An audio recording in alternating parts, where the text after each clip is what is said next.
trifold phone. It's coming. Do not expect perfection. It's a new thing. Definitely a big moment for Huawei. This design is sturdy enough and well built enough. But now, here's what happens. That idea seems to be dead. Now we're talking about a 50 to 60% increase over the default battery life. They're using much slower chipsets. What makes it better than Samsung Apple?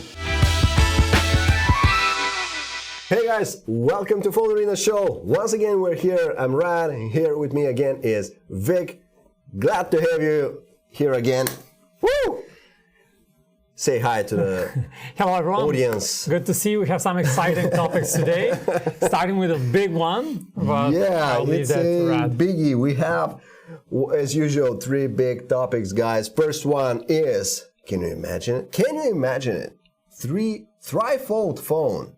It's coming. Three folds Three in folds one. in one is a trifold phone. It's a new thing. And Huawei is about to unveil the first ever triphone. Oh, Huawei. Triphone.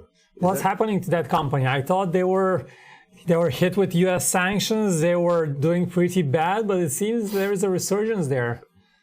I mean, they're still like on the blacklist, as far as I know. Yeah. Right? They haven't been like reinstated. Oh. They still cannot sell in the US, which is unfortunate. Still, but maybe still no Play Store, still no Google Apps. No Google service. If you ever get a Huawei phone, they still do not have Google services, no Play Store. And good thing that they actually look how fortunate it is for them is that they started developing their Kirin, the Kirin chipset long time ago, before any bans, before anything. They had a feeling. They worked on the Kirin chipset, and at least that allowed them to continue making phones with their own in-house chip, because otherwise they would have been banned from working with Qualcomm for sure. So, but I guess they could have went with MediaTek. Now, anyways, trifold phone, we're gonna get back to that. Then we have, we're gonna talk a little bit about Apple Intelligence, the AI for the rest of us, because that's coming as well next week, around this time. And because we have some new insights there from Apple Intelligence and some of the new features happening, and then an unlikely encounter with a premium smartwatch by Garmin, the new flagship Fenix watch, Fenix 8, recently You can see launched. it right here on my wrist. It's right here. We have our first thoughts. Yeah, testing it for a week. The review is coming soon. This is a very exciting watch, flagship watch. Yeah. So yeah. This is PhoneArena show. If you like this show, share it and like it. Also, post a comment under it. All of this helps with the our close friend, the YouTube algorithm. Now, first one on the list, incredibly electrifying topic, which is for people who love foldables, and you can see we have someone who really likes foldables. That is everyone. Right? People who like. Is there anyone who doesn't like foldable phones? I don't. I think like 90%. I don't know 90% any such people. But you know what? I believe it's time.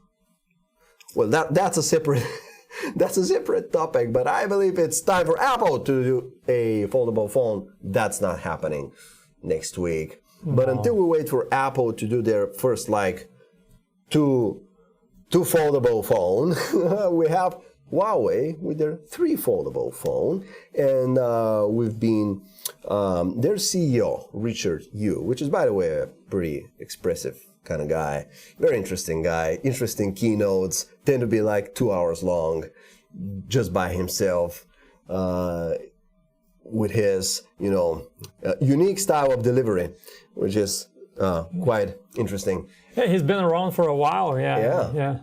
And he's been spotted in the wild recently using this prototype. I guess it was still a prototype of a foldable phone that has three parts, not two, not one, not two, but three parts. So you can kind of like imagine. So this is like a regular foldable. So you have one, two, and then another one here. So it kind of shapes like a pretty decent sized tablet.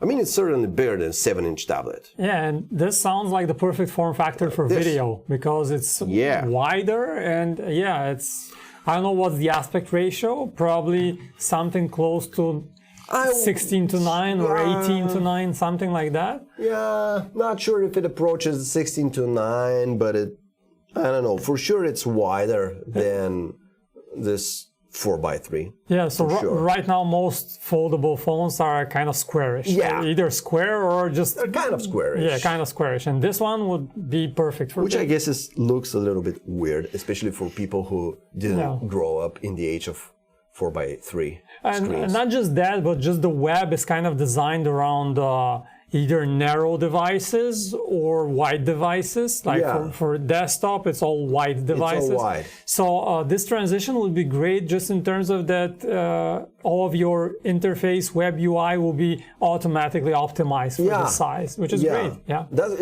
All of a sudden, like, I almost think that, so the dual phone was nice, but it probably is a tougher sell because people are maybe like, okay, so I unfold it. Oh yeah, it's big, but it's like this mid-sized square. Yeah. And I don't know what to do with it exactly. There is no square video on the internet. There is no square video. Unless, even if you turn it sideways, it's still the same. Yeah. So it's obviously better for a lot of things, but not necessarily for video watching. Maybe. Which is what we do most of the time, right? Yeah, you do that. You play games, and I think games benefit tremendously, but certain types of games.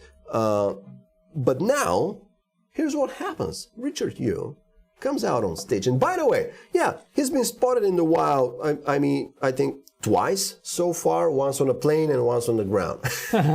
So he's using, and the one on the ground, that image, he's holding it like this, so it's like it's folded, and you can see that it has like 3 components, 3 parts. Like a Z shape.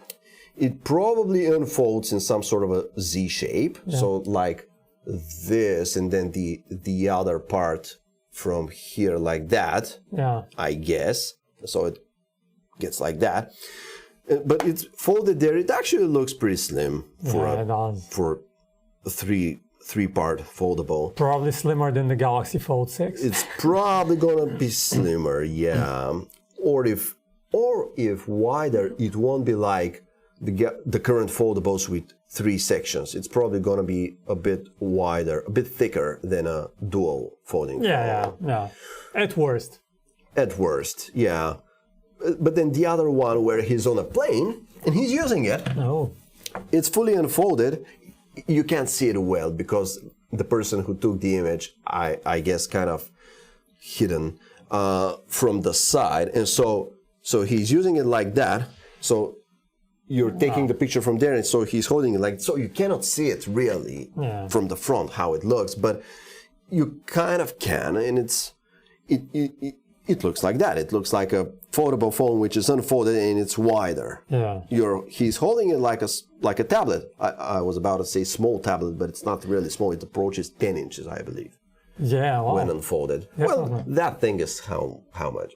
7 inch? It's about 7 inches. Close to 8 inches. Close to 8 inches when unfolded. So if you pull it up to here, take the diagonal, if it's gonna approach maybe 10 inch, maybe 9, 10. Yeah, maybe a little bit smaller, but but it's really interesting that Chinese phone makers have really pushed this foldable phone space, and they have improved. If you just look at the first generations, we reviewed the very first Huawei foldable phone, the Huawei Mate XS or XS, I believe, and that phone was clunky. You can see it. You had to push a button to. I think the hinge broke after. The hinge. Yeah, it wasn't a good experience. And you see, just in a couple of years, they have made big strides in folding phone design. And the recent folding phones, like the Vivo phones, the Huawei Mate X6, they're super slim, very sturdy hinge, very well optimized. The Honor as well. The Honor Magic V3, which has been announced in China. And those are super slim phones. And I have no doubts that this new phone will also be slim, relatively lightweight. So, it sounds like a good idea. Can't wait to see it. They've been pushing it real hard, and but also I'm impressed. I mean, I've been using the OnePlus Open, and OnePlus is more. It's not exactly China first company. It's like a global company. It sells in the US. It has fully multilingual software which is tailored to US audiences. There's no Chinese shenanigans here. Yeah. Strange themes, visuals, and so on. It's great. It works better, in my opinion, compared to the One UI on the Samsung Fold. Yeah, okay. I mean, it's because there's some specifics there, how the cover screen interacts with the main screen, how the content translates from one screen to the internal screen, what happens when you open it, what happens when you close it, and all of these things, I believe, have been tweaked a little bit better in terms of the experience on this device compared to the Samsung Fold, and also recently the Honor Magic V3, the slimmest so far at 9.2 millimeter, was it? I think 9.3, somewhere there. Also, I mean, the software is pretty spot on. Looks great. And Very it's polished. of course international software. You get your Google Play Store, you get your Google App, so nothing is missing. So, yeah. But so back to this trifold phone for the first time in history. I mean, Samsung and what other companies show their three foldable screens, but just the components, without a functional device, just the displays. They've been around for a few years now. Yeah, we've seen prototypes at trade shows for a couple of years. In terms of prototypes, but this is the first real product that's going to be hitting the market, and. So do we have like an official event? Yeah, we have. Where actually, is it coming? Yeah, it's coming. Just announced, by the way, as we're filming this. Just announced by Richard Yu, the man himself, on Weibo. He announced that the event's gonna take place on September 10th. It's practically in the US gonna be September 9, but very late in the evening. So almost September 10th. Yeah. Just a day after Apple unveils new iPhone 16, which are going to be, how do I put it, immeasurably more boring releases. Let's see. But this one is, so basically, I want to read a quote by the CEO, the man himself, Let's go. Richard Yu. So what he says is, Huawei's most leading, innovative, and disruptive product is here. So this is a big deal. Like the CEO is saying, this most innovative, most disruptive product is here. This is an epoch-making product that others have thought of but cannot make. Throwing shade at other companies. After 5 years of persistence and investment, we have turned science fiction into reality. Huawei's pinnacle work. Please stay tuned. So definitely a big moment for Huawei. It's going to be a big moment. So don't underestimate it. We're very curious about this thing. So yeah. I mean, again, I love this thing. It's a little bit of a weird form factor. Let's be honest. Yeah. And as much as it expands your experience, it's also a little, you can feel like it's almost there. Okay, it's gonna allow for great things, but not quite. Still not quite. Now with the threefold and with this achieved wider aspect ratio, I really believe this could be the moment for foldables. All of a sudden, like all of the content from the last 2 decades is going to make sense on this device. Yeah. Because on this, the square form factor doesn't really translate well for the web, for movies, for video, for gaming. Definitely. Not really great. I mean, it's great, but it doesn't really make this great quantum leap from the normal phone to the big phone. Yeah. But now imagine this one. It's like the phone is merging with the tablet. And if you guys haven't caught up yet on the fact that tablets are dead officially on September 10th. That's indeed a possibility, yeah. Tablets are dead. If you have like a nearly 10-inch display in your pocket that you can easily unfold, why not? never again would anyone buy a tablet. Because think about it, sure, it's going to be expensive. It's going to be like... Yeah, let's talk about the price. There's a bit of speculation, but it's so general because it's between $2,000 to $4,000. So basically everything is possible. But it's going to be expensive. Yeah. The current foldable, by Huawei, the Mate X6 is about 1,800 up, depends on the configuration that you get, but it could go about $2,000. Yeah, I think in Europe it might cost a bit more. In Europe, a bit more if you can find it. It's limited availability, but and so this one could easily go for $2,500. I would guess it's going to be more expensive than that. $3,000, maybe $3,000, which is a lot. But if you think about it, you get a phone and a full-sized tablet. Yeah, I don't think that many people will be buying this phone if it costs $3,000, to be honest. But keep in mind, this is just the first generation, and then the second is coming, the third is coming. The price is quickly, we see on foldables, the price is quickly decreasing on the second-hand market. On the second. Not the new ones, but So people will be able to afford these phones probably in a couple of years. The important thing is that they catch up and that this design is sturdy enough and well-built enough so that it doesn't break. This is the big question. Has Huawei managed to make it a solid, well-put design? They've been able to work on hinges and folding screens. They have the know-how. For 5 years now. Inward folding, outward folding. And this phone, by the way, the trifoldable, is going to have both an internal in-folding and outer folding part. Okay. So it's going to be, I think. So all of that know-how is going into that. But they've had a lot of time to, and other companies as well, to figure it out. And I believe 2024 foldables are way more reliable than first, second gen foldables. Yeah. We still don't have that coveted dust proofing, but for everything else, I'm excited. I'm excited. And we should say one other thing, because we were talking about foldables a lot, but you remember just, what was it, a year or 2 years ago, all the talk was about rollable phones. And now suddenly nobody is even mentioning those. So that idea seems to be dead and no longer in active development by the big companies. Maybe some fringe companies are still trying something. And was it LG that showed a rollable prototype? LG was one of the companies that was working on that, but you could just kind of roll it and still get something similar, a very wide design.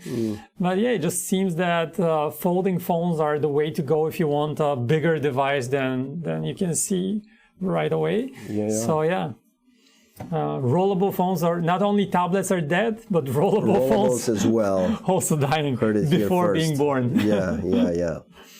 All right. Well, I think that's about it. I'm going to stop now. Just one final thing we should say, because we mentioned that Huawei has been going pretty strong in the past few years, despite being on the US entity list ban, basically.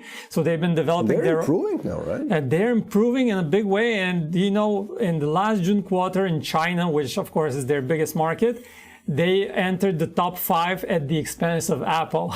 So Apple dropped from the top 5 ranking and Huawei entered it. So here's some interesting thoughts that Chinese companies proved to be very resilient despite different sanctions. And it's just some food for thought. Not sure how much the government steps in to help out, but it sure does.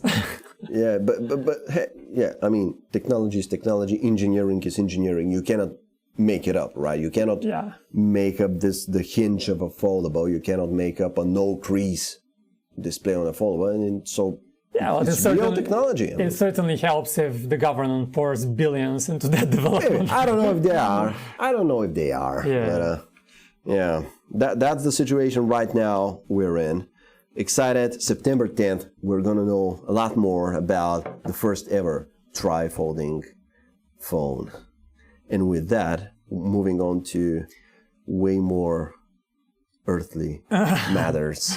Not sure they're earthly. Let's talk about Apple Intelligence, the biggest new feature around the new iPhone 16 and also the 15 Pro and 15 Pro Max. So just a quick reminder, Apple Intelligence is only coming to two models from the previous generation, the 15 Pro and 15 Pro Max from previous iPhones. But it is coming allegedly to all four new iPhone 16 models, thank God. And we're seeing that it's a staggered rollout. So we've talked about this not once here in this podcast, which is a bit questionable. We all were hoping to see it just right away, all the AI features, Siri, everything. After all, Apple unveiled it. All of that in June, and now it's September, time for the big launch. But it's not coming all at once. But at least we see one of the more exciting new features, and it's called Cleanup. It has just arrived with the iOS 18.1 developer beta. So chances are, again, it won't be available at launch, but possibly it will arrive as an update a few weeks after the iPhone 16 launch, so not a long wait. And we've already seen the first demos, and I like the interface. Now, this is the same thing as Google's Magic Eraser. We've seen this on the Pixel for years now. 2 or 3 years? We had this feature on the Pixel, so it's not new. But I feel that it's a little bit quicker, maybe just a slightly bit better executed in terms of the way it works. What makes it better? Just little things like the typical Apple animations. You can squiggle instead of having to draw a circle around your subject, and it kind of disappears. With this magic animation, it fades. If you're trying to remove an object, it just kind of fades. So it's all really aesthetically pleasing. The typical Apple Touch is here. Exactly. It's seamlessly integrated in the Photos app on your iPhone. You don't have to go into the menus. Access it by simply tapping on Edit, right? Among the editing options. I am excited about this feature, and it seems to work just a little bit faster than the Magic Eraser, but we'll see. We have to test it yet. Of course, it's still in beta, so we cannot do that, but we've seen the first demos. It works as advertised. It's not perfect, but neither is Google's Magic Eraser. We should say that. If you're expecting to remove someone from your photo and have a perfectly filled background, Maybe depends. You can do that with Reimagine on the Pixel. with the Reimagine feature, but it still will take a couple of attempts, and so basically not perfect. Do not expect perfection unless you have a perfectly smooth monotone background. Then of course it's easy, but if you have a busy background, it's gonna be difficult. And we've seen a couple of demos, there are artifacts. It's not perfect. But iOS 18.1 is at least going to bring us this new cleanup feature, again coming to all iPhone 16 models and the iPhone 15 Pro and 15 Pro Max. Unfortunately, no other news around Apple Intelligence, at least nothing major, but all of the familiar features are still cooking inside the Apple labs. So stay tuned for more. We'll certainly be hearing about when those features will be coming, what exactly is coming next week. Next Monday is the big day, so mark this on your calendar. September 9th, we have the Glow time. It's glow time. It's glow time. Come on to PhoneArena at this time. When it's glow time, come on to PhoneArena. We're gonna be glowing too. We're gonna have not a ton, a few tons at least. Metric tons or imperial tons. I'm not sure, but a lot of tons, a lot of tonnage around Apple content. We're going to be covering this event from head to toe, and we're going to be live as well. So we're going to have our live studio immediately after the event on September 9th. Tim Cook goes on stage at 10 a.m. Pacific time. We go on stage at around 12 a.m. Pacific, 12 p.m. Pacific time. It's going to be a long event, I guess, because they have a lot of stuff. But we have to keep in mind that these pre-recorded events, they're still pretty tight. So even if they have lots of content, it's not going to be like 3 hours. So pretty much. But it's going to be filled with news. And so that's about it, I believe. We're going to see. I'm sure they'll have some exclusive new thing to announce at this event. I mean, in addition to the hardware itself, the new iPhones, new hardware stuff. In terms of Apple Intelligence, I'm pretty sure they're going to show us some new feature or use case exclusive to the iPhone 16s or the iPhone 16 Pros. Taking bets in the comments. Let's see. Do you think this will happen? Any last minute wishes, they'll probably have time to implement those. Alrighty. And let's move on from that sad topic to something a little bit more sporty, a little bit more upbeat. And that is the Garmin Fenix. By the way, guys, if you didn't know, there is a third premium smartwatch company in the US. Garmin. Who are doing a lot of great things for years now. Oh, yeah. And that's Garmin. Those guys with the navigation. But long ago, they moved on to wearables and other things. Yeah. And so they've been very strong. Vic has a lot of impressions from their products, including this one here, the new flagship, which is the Fenix 8, a premium, high-end smartwatch with great features and especially tailored to real sports people. Yeah, if you're running a marathon, you're gonna see lots of Garmin watches there. And this is their premium flagship, new for 2024. The Fenix, or let's say the flagship Garmin watches, are on an annual release cycle, just like other watches.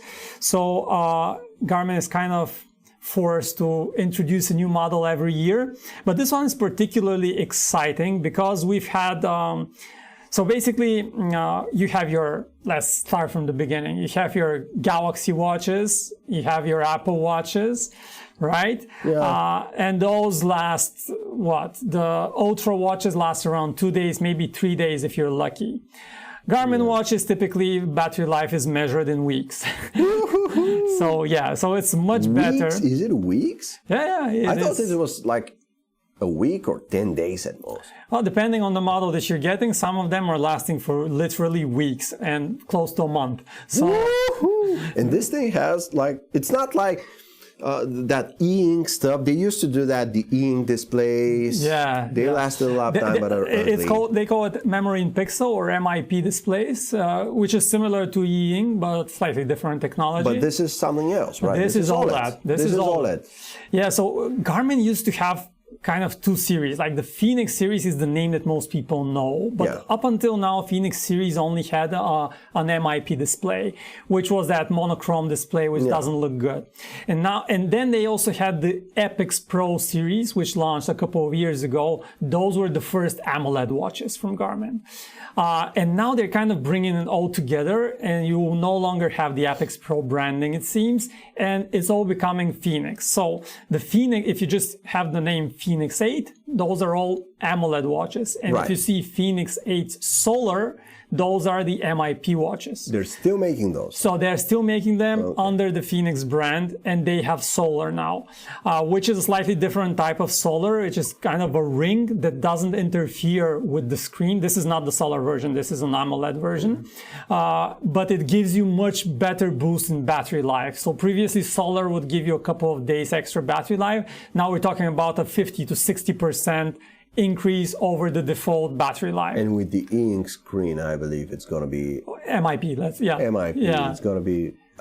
So what's the battery? So we're talking weeks. We're talking weeks here. Okay, this one with the AMOLED. Let me give you the exact numbers. Give us the exact numbers. We want to see the numbers. The people need to know that there is a world out there for, if you're serious about your smartwatch. Beyond the second day, you can do it. Right? Definitely. Beyond the second day of battery life, it is possible with this watch here. Definitely. So the cool thing is that the Fenix 8 series come in 3 sizes. So the Apple Watch Ultra and the Galaxy Watch Ultra, you only get a big size, one big size. That's it. Yeah. If you have a small wrist, tough luck. Sorry. If you have an extra large wrist, again, not great. So it's just kind of like this one size that fits most people, sure, but not everyone. Right. And Garmin is offering 3 sizes. This is the smallest one, 43 millimeters, which is perfect for someone who has a wrist size smaller than 170 millimeters. So this is like, I have a tiny wrist. It's this not is tiny, perfect for me. Con. It's not tiny. It's a small wrist size. So Take this, off your shirt. Yeah, I'm joking. Yeah. so this is a great watch for those people with smaller wrists. Then you have a 47 millimeter version Sizable. for most people, and then you have an extra large 51 millimeter watch. Real alpha measurement. Yeah, and look at the battery life. So just talking always on. With always on display, this is the most taxing usage, which is, this smaller watch will give you 4 days. 4 days, 4 days. Not impressive. With always on. With always on. Okay. But if you turn the always on function off, you get 10 days on this watch. 10 days. Then you go to the 47 millimeter version and you have a full week, 7 days always on. With always on? 16 days without that feature. And the 51 millimeter version. 60, did you say 60 days? 16. 16 days, okay, So 16 days. Yeah, and so we probably have the numbers in the description for, for easy access. And the big one lasts 13 days always on, 29 days without the always on feature. So a full month without the always on. And then if you use the battery saver feature, you can get 41 days on the biggest watch. So we're talking more than a month. With the Apple Watch and the Galaxy Watch, you can go up to like 2 days.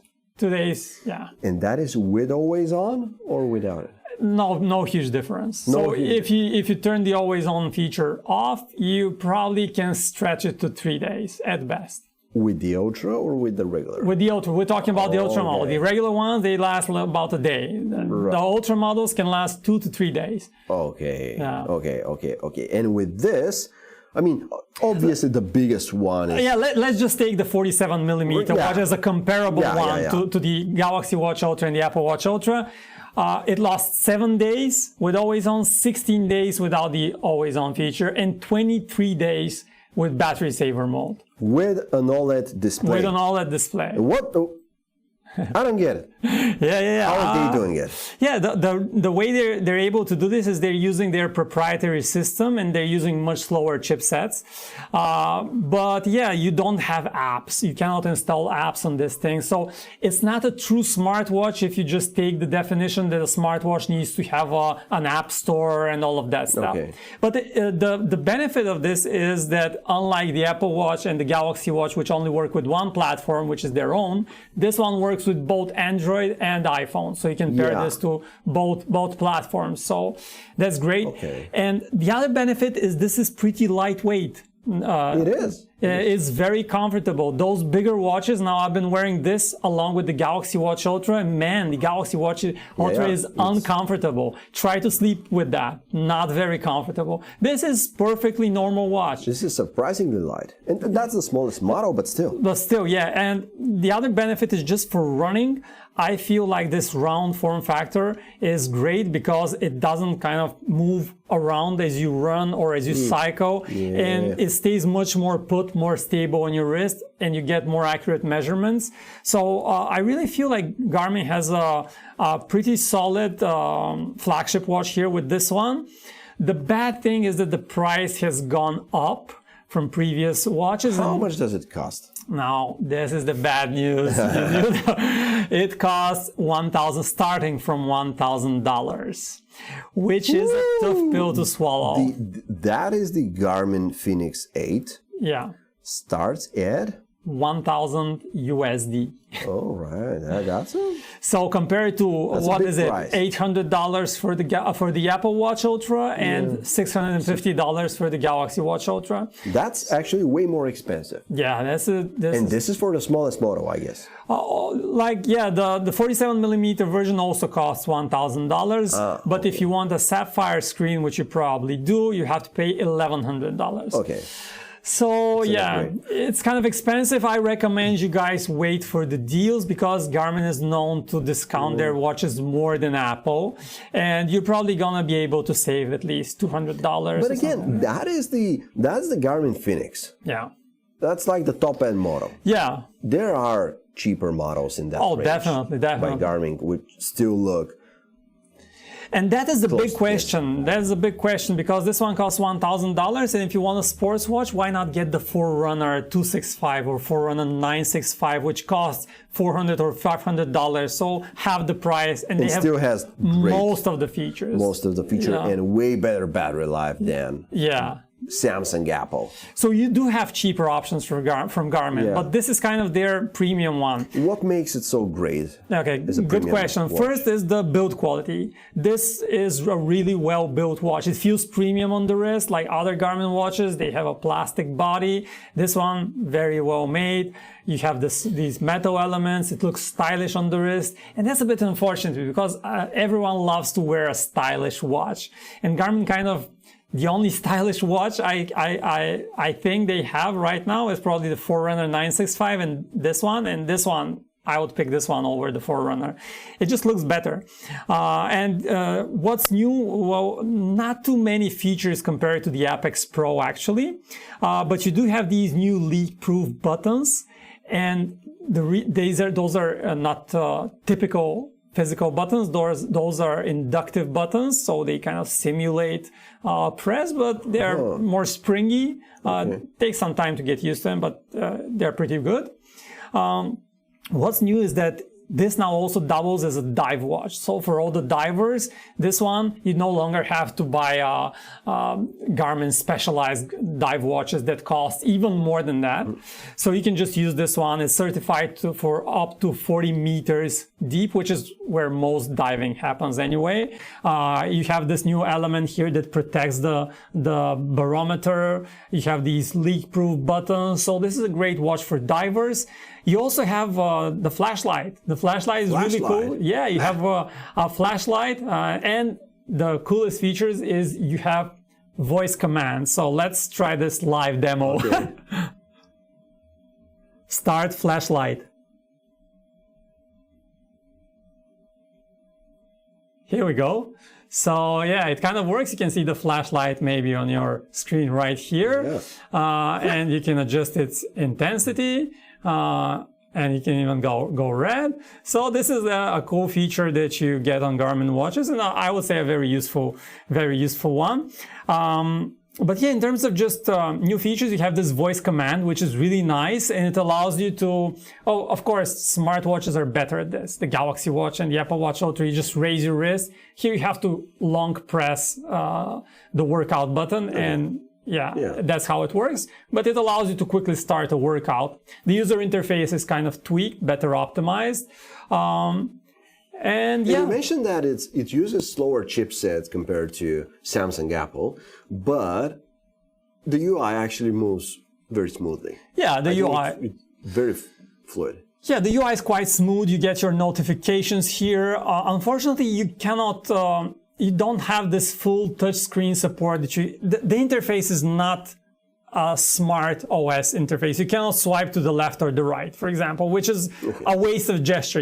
You cannot tap on a complication on the screen to go directly to that stat. You have to use the buttons. You have to use the menus, which is a bit more clunky, but it works. What makes it better than Samsung, Apple, the new company Samsung, Apple watches? Because I know it's better in some areas, specifically for sports tracking. Definitely for sports tracking. Well, compared to the Galaxy in particular, I have now done a few runs and a few bike rides with this, and the GPS has been spot on here. Not so on the Galaxy Watch Ultra, which is giving me some errors. The last run I did a 10K, and I got a pretty exact 10K reading here, and I got a 9.2K reading on the Galaxy, so that's a pretty big difference in terms of measurements. But the Apple Watch, on the other hand, it has a pretty good GPS signal, so I would say that the Apple Watch is on par, if not even a slightly bit better with accuracy compared to the Garmin. But of course, it's battery life. It is. yeah, just the design, having this round design, this is great. And having a solar option. Solar option now gives you much better battery life as well. And what about health tracking features on this one? Is it because Samsung Apple watches have pretty strong focus on the health? Yeah. How is this doing there? It's comparable in most aspects. You have sleep tracking, and the data is also presented in a very easy to understand manner. You have many metrics that first made their way on Garmin watches, such as the body battery, which are now Samsung is copying that. You have your morning report, which all other companies are also copying. You get your summary of your sleep. So yeah, you have your typical health tracking features here as well. So you won't be missing out on much. Sounds good to me. And when you say it's not like a true smartwatch, what are the main limitations? You cannot install apps and you cannot install apps. You don't have a voice assistant. You don't have something like Gemini, like right on your wrist. Okay, you have just commands. Yeah, you have just basic commands. The interface is not well optimized in terms of just the watch faces, the complications. There are not that many options. They're not quite that good looking. Okay. And if you really look at the performance, of course, the Apple Watch is going to be a bit snappier. Yeah. So these are the nuances that the differences. But for the most part, this is a perfectly capable smartwatch with a very big focus on sports. So, yeah. Sounds pretty great to me. I mean, it's expensive, but again, comparable functionality across the board, maybe safe for the apps support. Yeah. And then what happens? But then who uses apps on their watch? Yeah. I mean, come on. Yeah. Edge case stuff, and also, and I know a lot of sports people serious about their runs, about their swimming and so on, are using Garmin. Yeah. It's got to be for a reason. And finally, the battery life again. So yeah, if you guys didn't know about that, there is a third option to Apple, Samsung. Yeah. And you should consider it. Indeed, these are great watches, very reliable. Yeah. Yep. So, guys, that is it. Next week is going to be a big week. Because we are waiting for what? New iPhones. New iPhones, new Apple Watches, new AirPods. That's right. And just like a half day later or a day later, we're going to get the first ever trifold. The first ever triphone. 3 times the phone in one device. It's going to be a very exciting week ahead of us. So I believe that's a wrap. Thanks for being with us. We're going to see you next week again. See you around, guys. Hit the like button and we'll see you next time. Orko, tukaj smenja kameru.